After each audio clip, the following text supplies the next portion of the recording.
Breaking news. Bharat చిరకాల మిత్రదేశం Russia మరోసారి అండగా నిలిచింది. రష్యా అధ్యక్షుడు పుతిన్ ప్రధానమంత్రి మోడీకి ఫోన్ చేశారు. పహల్గాంలో జరిగిన ఉగ్రదాడిని తీవ్రంగా ఖండించారాయన.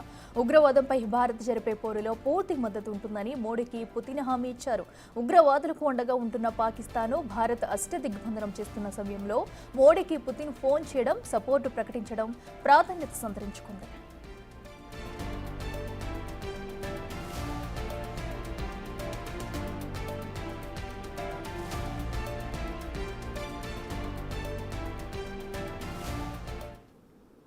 రెటిక పహల్గాం దాడి తర్వాత భారత్కు అన్ని దేశాల మద్దతు అయితే పెరుగుతుంది. ఏదైతే ఉగ్ర దాడి జరిగిందో ఆ దాడిని కూడా రష్యా అధ్యక్షుడు పుతిన్ అయితే ఖండించారు. ఈ నేపథ్యంలో ప్రధాని మోడీకి కాల్ చేసి ఈ ఘటనపై సంఘీభావం వ్యక్తం చేస్తూ కూడా ఇటు పాకిస్తాన్పై జరిగే దాడికి ఇటు భారత్కి అయితే పూర్తి మద్దతు తెలిపారు పుతిన్. అయితే ఎప్పటి నుంచి కూడా అటు రష్యాకి ఇటు భారత్కి సత్సంబాలు కొనసాగుతూ వస్తున్నాయి. అయితే ఈ నేపథ్యంలో భారత్పై జరిగిన ఉగ్రదాడి నేపథ్యంలో పుతిన్ అయితే దాన్ని ఖండిస్తున్నామంటూ కూడా పూర్తి మద్దతు ప్రకటిస్తాం, అటు పాకిస్తాన్కి అష్టదిగ్బంధన చేస్తున్న నేపథ్యంలో కూడా దీన్ని సంపూర్ణంగా కూడా మద్దతు తెలుపుతామంటూ పుతిన్ అన్నారు.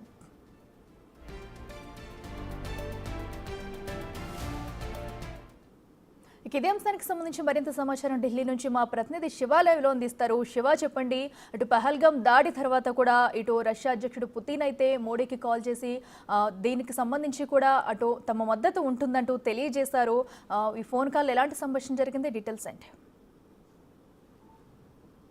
రైట్ అఖిల, భారత ప్రధాని నరేంద్ర మోడీకి రష్యా అధ్యక్షుడు పుతిన్ ఫోన్ చేసి ప్రజెంట్ సిచ్యువేషన్ పైన ఆరా తీసినట్లు కూడా తెలుస్తుంది. ఏదైతే పెహల్గాంలోని బైసరన్ వ్యాలీలో ఉగ్రవాదులు కాల్పులు జరిపిన తర్వాత ప్రపంచవ్యాప్తంగా కూడా ఈ ఉగ్రదాడిని అందరూ పాకిస్తాన్ దాని వెనుక ఉంది అనేది కూడా అందరూ దీన్ని ఖండించారు. ఖండించిన నేపథ్యంలో ఇటు ప్రపంచమంతా కూడా భారత్ వైపు ఉంది. దానిలో భాగంగా ప్రతి ఒక్కరు కూడా ప్రధాని నరేంద్ర మోడీకి ఫోన్ చేస్తున్నారు. దానిలో భాగంగానే ఇటు ప్రధానిని మిత్రుడిగా భావించే రష్యా అధ్యక్షుడు పుతిన్ కూడా ఫోన్ చేసి ప్రజెంట్ సిచ్యువేషన్ ఏంటి, ఎలా ఉంది సిచ్యువేషన్, ఏ విధంగా ముందుకు వెళ్తున్నారు, మీకు మా మద్దతు పూర్తి మద్దతు మీకు ఉంటుందంటూ కూడా ప్రధాని నరేంద్ర మోడీకి ఫోన్లో మాట్లాడిన తర్వాత మేము అండగా ఉంటామంటూ కూడా ఒక హామీ అయితే ఇచ్చినట్టు తెలుస్తుంది. అయితే రష్యా భారత్కు మద్దతుగా ఉంటుంటే ఇటు చైనా, మరోవైపు టర్కీ రెండు కూడా పాకిస్తాన్కు అనుకూలంగా ఇటు టర్కీ నుంచి యుద్ధ నౌకరు ఇప్పటికే పాకిస్తాన్కు సంబంధించిన పోర్టులోకి ఇటు టర్కీకి సంబంధించిన ఒక యుద్ధ నౌక కూడా చేరుకుంది. మరోవైపు ఇటు చైనాకు సంబంధించిన రాయబారి కూడా ఇటు పాకిస్తాన్కు సంబంధించిన అధికారులతో కూడా సంప్రదింపులు జరపడం, ఇటు పాకిస్తాన్ అధ్యక్షుడితో సమావేశం కావడం కూడా కొంచెం కీలకంగా మారింది. అంటే ఏం జరగబోతోంది అంటే ఇటు చైనా భారత్కు ఒక రకంగా వ్యాపార పరంగా అన్ని రకాలుగా కూడా భారత్ను వినియోగించుకుంటుంది. మరోవైపు సరిహద్దు వివాదం అనేది గత కొంతకాలంగా కూడా కొనసాగుతుంది. చైనాకు సంబంధించిన ఇటు భారత్కు సంబంధించిన చైనా వివాదం, బోర్డర్ సరిహద్దు వివాదం కొనసాగుతుంది. దానికి సంబంధించి గతంలో కూడా పలుమార్లు ఇటు చైనా సైన్యానికి ఇటు భారత సైన్యానికి కూడా గతంలో గొడవలు కూడా కొనసాగాయి. ఇప్పుడు ఇద్దరి మధ్య చైనా బోర్డర్ వివాదం అనేది కొనసాగుతుంది. కానీ ఇటు వ్యాపార పరంగా, వాణిజ్యపరంగా అనేక విధాలుగా భారత్ను వినియోగించుకుంటూ ఇప్పుడు మద్దతు తెలిపే అంశానికి వచ్చేసరికి ఇటు పాకిస్తాన్కు మద్దతు తెలుపుతున్న పరిస్థితి కనిపిస్తుంది. అంటే ఇప్పుడు ప్రజెంట్ ఏదైతే పాకిస్తాన్ అధ్యక్షుడితో సమావేశమైన చైనా రాయబారి ప్రధానంగా గతంలో ఏదైతే పాకిస్తాన్లో బలూచ్ లిబరేషన్ ఆర్మీకి సంబంధించిన ఉగ్రవాద సంస్థ ఇటు చైనాకు సంబంధించిన కొన్ని వాహనాలను ధ్వంసం చేశారు, ఆస్తులు ధ్వంసం చేశారనేది ప్రధానంగా ఉంది. దానికి సంబంధించి మాట్లాడడానికి పాకిస్తాన్ ఇటు అధ్యక్షుడిని కలిశారా, లేదా ఏ అంశాలపై చర్చించాలని కలిశారు? మరోవైపు అంతర్గతంగా అంటే బయటికి ప్రకటించినప్పటికీ కూడా అంతర్గతంగా మాత్రం భారత్కు వ్యతిరేకంగా పాకిస్తాన్కు మద్దతు తెలిపేందుకు అంతర్గతంగా సహాయం అందిస్తోంది చైనా. మరోవైపు దీనికి సంబంధించి అధికారిక ప్రకటన లేదు. కానీ చైనా భారత్కు వ్యతిరేకంగానే కార్యకలాపాలు కొనసాగిస్తూ ఉండేది. ఎందుకంటే ఇటు పాకిస్తాన్ భారత్కు శత్రు దేశం, మరోవైపు ఇటు చైనా కూడా శత్రు దేశమే. అంటే వ్యాపార పరంగా ఆర్థిక లావాదేవీలు ఏ విధంగా ఉన్నప్పటికీ కూడా ఇద్దరు కూడా శత్రు దేశాలుగానే భావిస్తూ ఉంటారు. దానిలో భాగంగానే చైనా ఇండైరెక్ట్గా పాకిస్తాన్కు మద్దతు తెలుపుతోంది. ఇటు టర్కీ కూడా భారత్కు వ్యతిరేకంగా పాకిస్తాన్కి మద్దతు తెలుపుతూ ఒక యుద్ధ నౌకను కూడా వారికి సహాయం చేసింది. ప్రజెంట్ పాకిస్తాన్ పోర్టులో యుద్ధ నౌక భారత్పై అటాక్ చేయడానికి సిద్ధంగా ఉంది. అంటే ఇండైరెక్ట్గా ఇటు చైనా, మరోవైపు టర్కీ సపోర్ట్ తీసుకుని భారత్ మీద యుద్ధానికి దిగేందుకు పాకిస్తాన్ సిద్ధంగా ఉన్నట్లు కూడా ఇప్పుడు జరుగుతున్న పరిణామాలను బట్టి మనకు అర్థమవుతుంది. స్వయాన రష్యా అధ్యక్షుడు ప్రధాని నరేంద్ర మోడీకి ఫోన్ చేసి ఏ అంశంలోనైనా ఏ విధంగానైనా మా సహాయం మీకు ఉంటుంది, మేము అండగా ఉంటాము అంటూ కూడా ఒక భరోసా కల్పించే ప్రయత్నం అయితే చేసినప్పటికీ కూడా అన్ని విధాల ఇప్పటికే పాకిస్తాన్తో యుద్ధానికి సిద్ధమంటూ త్రివిధ దళాలన్నీ కూడా సిద్ధంగా ఉన్నాయి. దానికి సంబంధించి ఇప్పటికే ప్రధాని నరేంద్ర మోడీతో త్రివిధ దళాధిపతులు గత వారమే సమావేశమయ్యారు.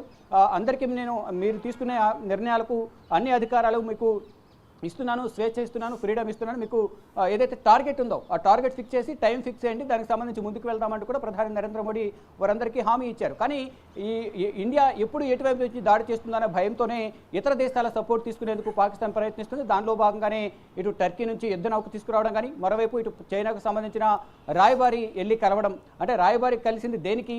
బలూచ్ లిబరేషన్ ఆర్మీ తమ వాహనాలపై దాడి చేసిన నేపథ్యం వెళ్ళి కలిసారా, లేదా పాకిస్తాన్కు సంబంధించి మద్దతు తెలిపేందుకు కలిసారా అనేది కూడా తెలియాల్సింది. దీనికి సంబంధించి మాత్రం అధికారిక ప్రకటన రావాల్సింది. కానీ ప్రపంచ దేశాలన్నీ కూడా పాకిస్తాన్ ఉగ్రదాడిని ఖండిస్తూనే ఇటు రష్యా అధ్యక్షుడు పుతిన్ మాత్రం ప్రధాని నరేంద్ర మోడీకి ఫోన్ చేసి అన్ని విధాల సహాయ సహకారాలు అందిస్తాం, మీకు మేము అండగా ఉంటామంటూ కూడా ఆయన తెలియజేశారు. ఇది ఉగ్రవాద దాడిని మాత్రం నేను ఖండిస్తున్నానంటూ కూడా ప్రధాని నరేంద్ర మోడీకి ఫోన్ చేసి పుతిన్ ఆయనకు మద్దతు తెలిపిన పరిస్థితి కనిపిస్తోంది. కానీ ఇప్పుడు ఇటు శత్రు దేశాలు ఏవైతే ఉన్నాయో బోర్డర్లో భారత్తో ఇద్దరు కూడా కయానికి కాలు దూతున్న రెండు దేశాలు కూడా ఇటు పాకిస్తాన్ మరోవైపు చైనా రెండు కూడా ఇప్పుడు భారత్కు వ్యతిరేకంగా పాకిస్తాన్కు అండగా ఉంటున్నాయి. ఇటు టర్కీ కానీ ఇటు పాకిస్తాన్ అలా చైనా మూడు దేశాలు కలిసిపోయినట్లుగానే ప్రధానంగా అర్థమవుతుంది. కానీ ఎన్ని దేశాలు కలిసి వచ్చినా కానీ భారత్ను అడ్డుకునే అవకాశం లేదు. భారత్ దగ్గర అన్ని రకాల సైనిక బలం ఉంది, యుద్ధ నౌకలు ఉన్నాయి, రఫేల్ జెట్స్ ఉన్నాయి. ఇవన్నీ కూడా ఉన్న నేపథ్యంలోనే ఇతర దేశాల సపోర్ట్ను పాకిస్తాన్ కోరుకుంటుంది. దానిలో భాగంగానే ఇప్పుడు మిత్రదేశం నుంచి ఏదైతే ఆఫ్ఘనిస్తాన్ ఉంది, మిత్రదేశం అనేది దూరం అవుతోంది, భారత్కు దగ్గర అవుతున్న పరిస్థితి కనిపిస్తుంది.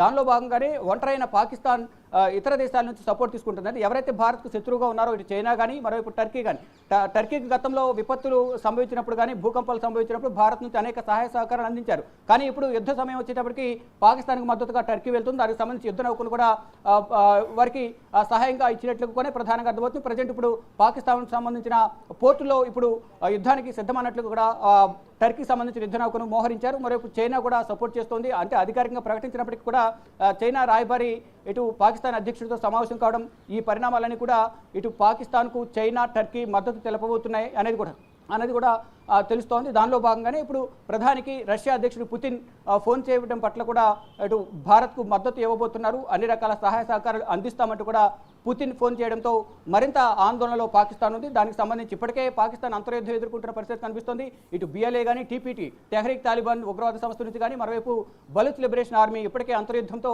పాకిస్తాన్ ఉక్కిరిబిక్కిరవుతున్న పరిస్థితి కనిపిస్తుంది. దానికి సంబంధించి ప్రధానంగా ఇతర దేశాల మద్దతు, ఇటు మిత్రదేశమైన ఆఫ్ఘనిస్తాన్ దూరమైంది, తాలిబాన్ మంత్రి ఇటు భారత్ సంబంధించిన అధికారులతో సమావేశం కావడం, భారత్తో స్నేహం కోరుకోవడం, మరోవైపు ఇటు ఆర్మీ కూడా సరైన విధంలో లేకపోవడంతో ఇటు ఇప్పుడు ప్రజెంట్ ఎవరైతే ప్రధాని ఉన్నారు షహబాజ్ షరీఫ్ అతనికి ఆర్మీ కూడా సరిగా సహకరించడం లేదు. ఈ నేపథ్యంలోనే తన సోదరుడు మాజీ ప్రధాని నవాజ్ షరీఫ్ను కలిసి ఒకవేళ యుద్ధం ప్రకటిస్తే ఏ విధంగా ముందుకు వెళ్ళాలి, ఎలా ఎదుర్కోవాలి అనేది ప్రధానంగా నవాజ్ షరీఫ్ను కలిసి షహబాజ్ షరీఫ్ కోరినట్టుగా తెలుస్తుంది.